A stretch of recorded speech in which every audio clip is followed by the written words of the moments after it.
Saturday night on BBC One. There's no stopping Jim at 6. Don't time fly when you're having fun. At 7, Noel celebrates great gotchas. I'm coming, but I hope you are proud of your I loved every minute of it. Then Dame Edna Everage presents the National Lottery Draw with special guest Barry Manilow. At 8:15... Sorry we're late. Open Hearts and Casualty. I want you to trust me. What's wrong with people knowing about us? It's academic now, isn't it? It's done. Then Leslie Nielsen takes charge.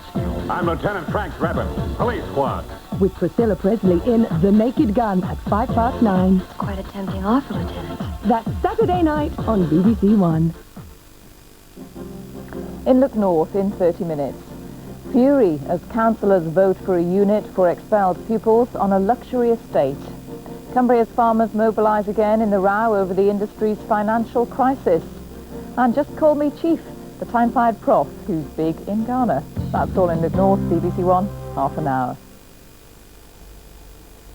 Now on BBC One, the 6 o'clock news with Anna Ford and Jill Dando.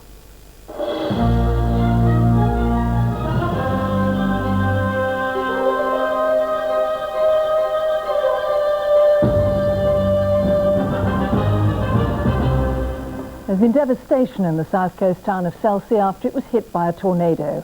1,000 homes have been damaged by 100-mile-an-hour winds. The Maze prison opened its doors to journalists as loyalist inmates prepare to meet the Northern Ireland Secretary. Donald Dewar ends speculation and says he'll stand as Scotland's First Minister. And why the dentist drill may become a thing of the past.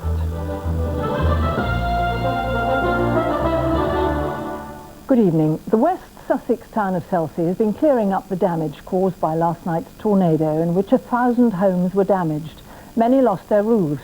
One house had an entire outside wall demolished. 2 workers on the local beach only avoided being blown out to sea by clinging to their vehicles. And tonight there are forecasts of further high winds. From Selsey, John McIntyre reports. For the second time in a week, the Selsey Peninsula is recovering from the brutal forces of nature. This, the aftermath of a fiercely swirling tornado which tore through the town in minutes, leaving a trail of destruction in its wake. Among the victims, the Wern family, whose seafront home was almost ripped in two in a matter of seconds. As the eye of the storm hit, it took the window out, and of course the storm came in, and as the hurricane came in, so it took everything with it. It's almost as if the only way it could get out was to take a wall with it. Surveying the damage to his prized observatory, television astronomer Patrick Moore, who witnessed the tornado from 500 yards as it struck with deadly force just before midnight. I realised straight away it was a whirlwind. It couldn't be anything else. It was so sudden and so violent. There was so much noise. It was like a mighty rushing train. Quite extraordinary. Remarkably, only 2 people were hurt, one with minor fractures.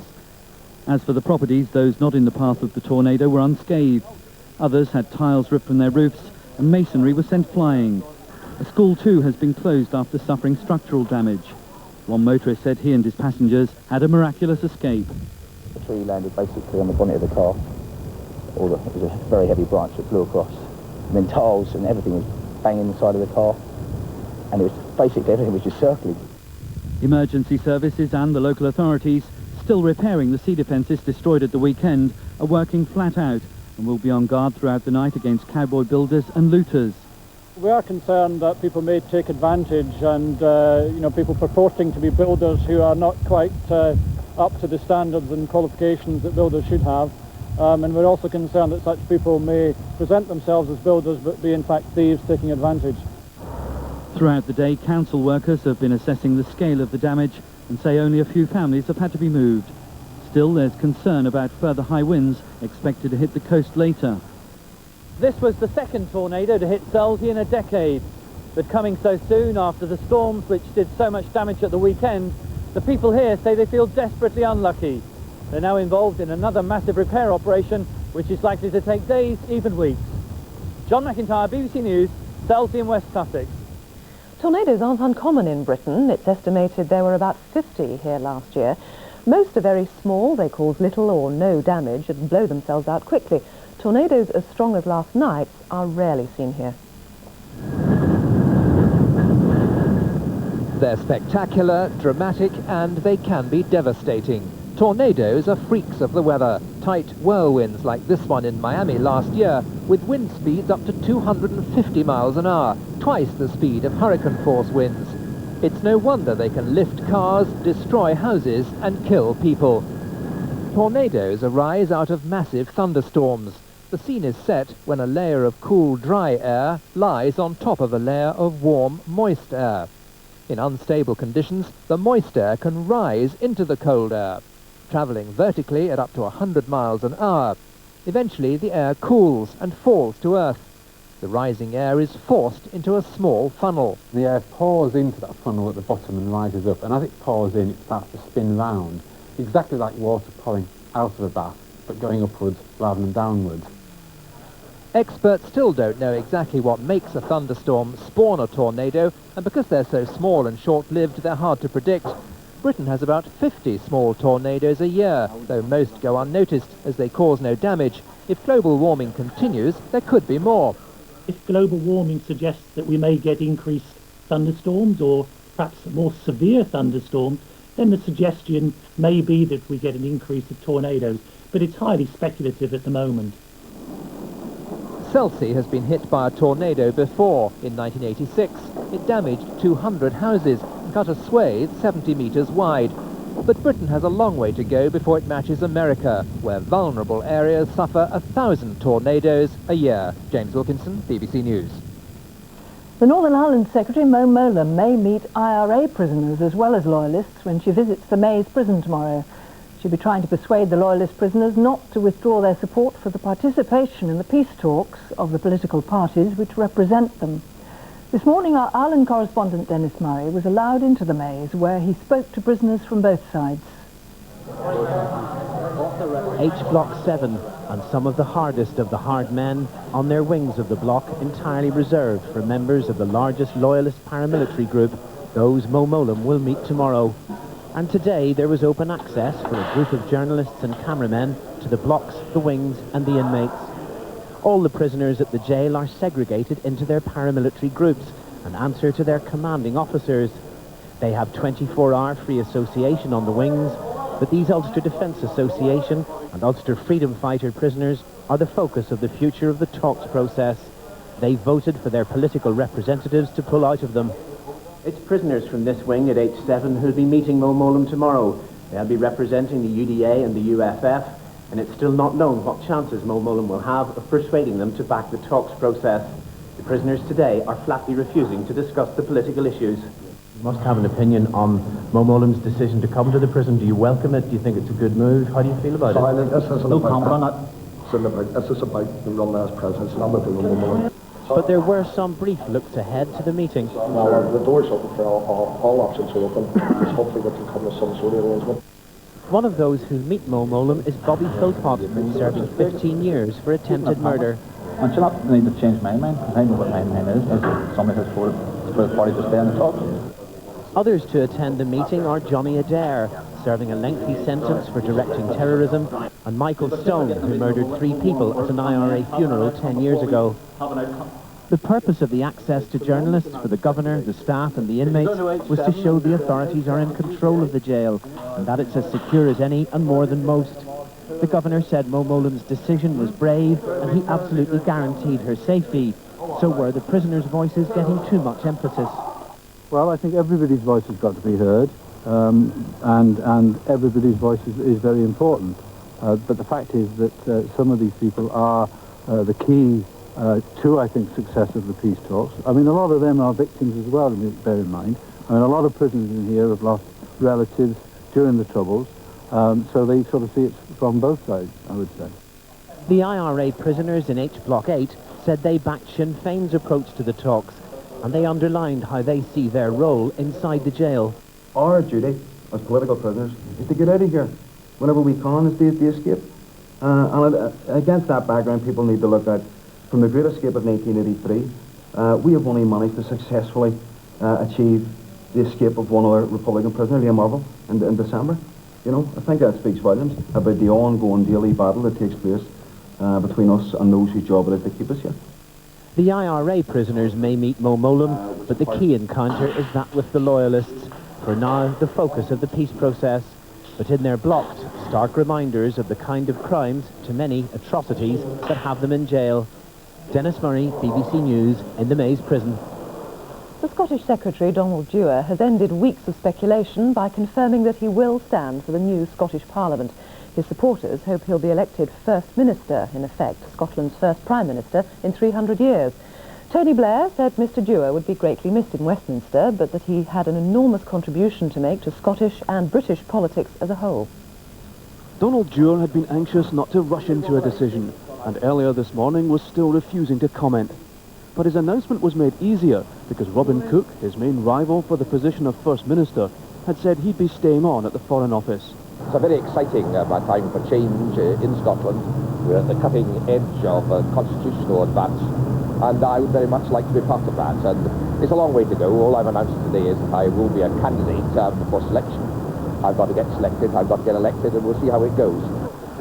Donald Dewar may be taking nothing for granted, but his supporters believe he's now in line to be First Minister, effectively Scotland's Prime Minister. He knows Scotland well. There's probably nobody better in the whole country to go forward and lead Scotland again. And I know from the phone calls I've received how happy other people are, and we're really delighted. Well done. It was Donald Dewar who steered Labour's referendum campaign in Scotland, delivering Tony Blair a convincing victory. But some of Mr Dewar's referendum allies had reservations about today's decision.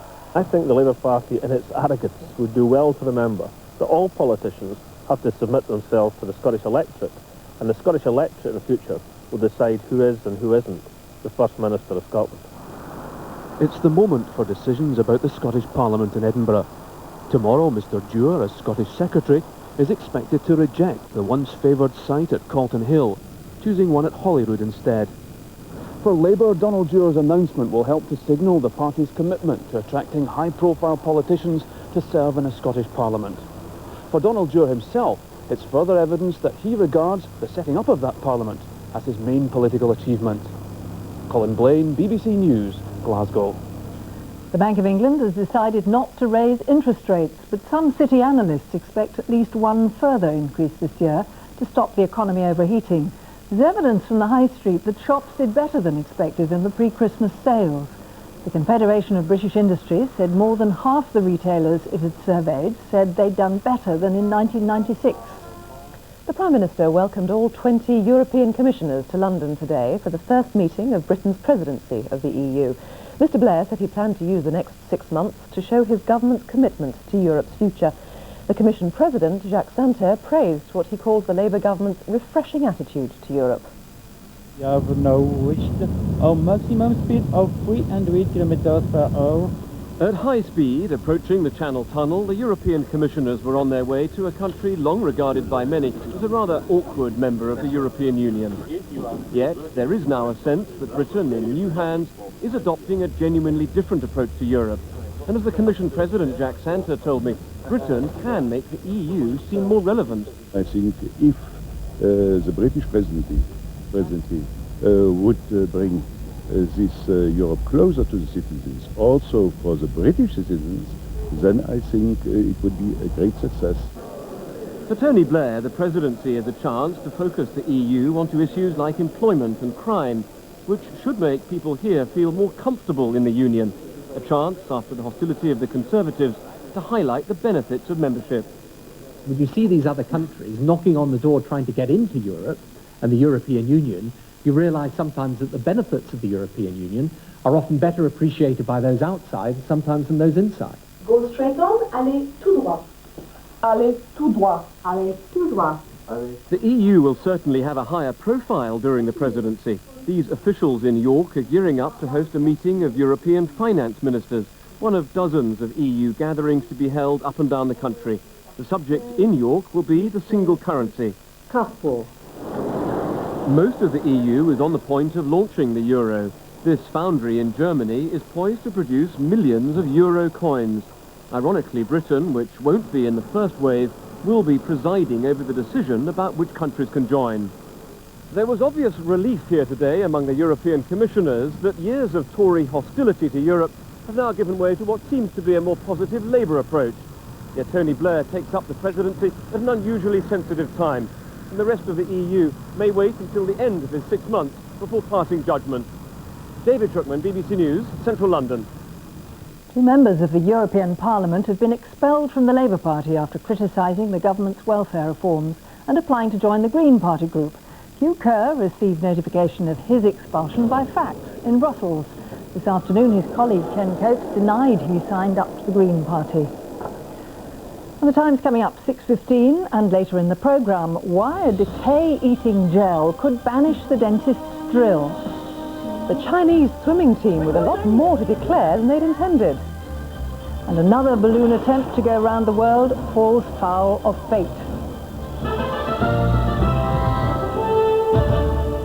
If you fear the dentist's drill, then your phobia may soon be over, because an alternative has been found. A gel has been developed that dissolves tooth decay. The treatment is said to be painless and preserves healthy tissue. It's often uncomfortable, sometimes painful, and usually noisy. The drill's the one thing that puts many people off going to the dentist. But a new way of tackling decayed teeth may in future reduce the need for the drill. It's a new type of gel. Developed in Sweden, it dissolves tooth decay in seconds, leaving the healthy part of the tooth alone. All the dentist has to do is clean the cavity and fill it after the gel has done its work.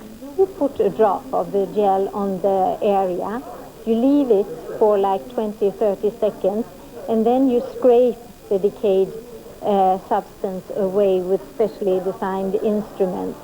And if it's not all of it resolved the first time, you just repeat that one more time. Dentists in Britain wield the drill far less than in the past. The use of fluoride has made children's teeth healthier than ever, but fear of the drill still haunts some people.